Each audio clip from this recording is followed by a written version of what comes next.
Autism is a spectrum, so the communication difficulties can massively vary with our children. You can have problems with understanding parts of speech like similes, metaphors, understanding irony and sarcasm, holding eye contact, dealing with physical touch, right through to a lot of our children are non-verbal. Some of the barriers could be that you can ask them where they're in pain, but they may not process that question properly, and they may well be able to point to an area, but they may not be able to point to the right area in the right context.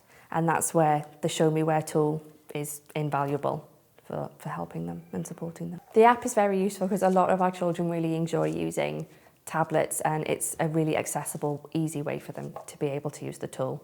We encourage all the parents to use Show Me Where, as we do with all of the strategies that we use in school, for that continuity for the children. A large percentage of our school has English as a second language, so the app having 6 different languages, it opens it up to so many more pupils and families to be able to use it. PSC lessons are personal and social education. The Show Me Where tool is brilliant for supporting those learning parts of the body, and when it comes to sort of the slightly older girls and boys, doing boys and girls lessons in school. It's a really useful tool.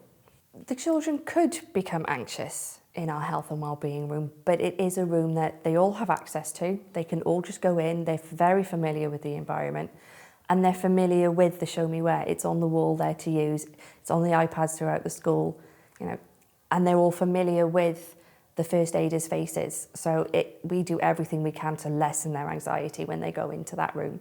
I think having the tool on one sheet would be too overwhelming for a child with autism. If you've got them, for example, in A&E, they're already stressed because there's something wrong. They're in a very unfamiliar environment, which our children don't deal with well. With unfamiliar faces, they don't deal well with bright lighting. And then you give them a whole sheet of body parts, and it's too much, it's too overwhelming.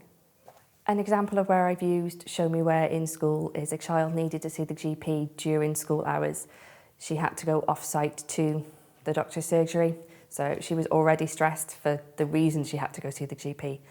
Then going to a new place, she'd never been there before, she didn't know the GP, and using Show Me Where was invaluable in explaining. It was a reference point, she knew how to use this tool.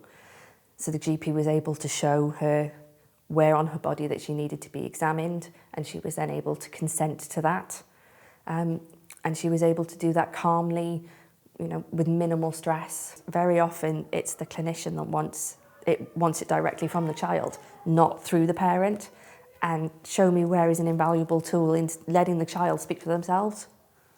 For that child in that situation, without Show Me Where, I don't think she'd have understood really what we were trying to get through to her. She was already sort of baseline anxious, and I don't think she would have let us do it.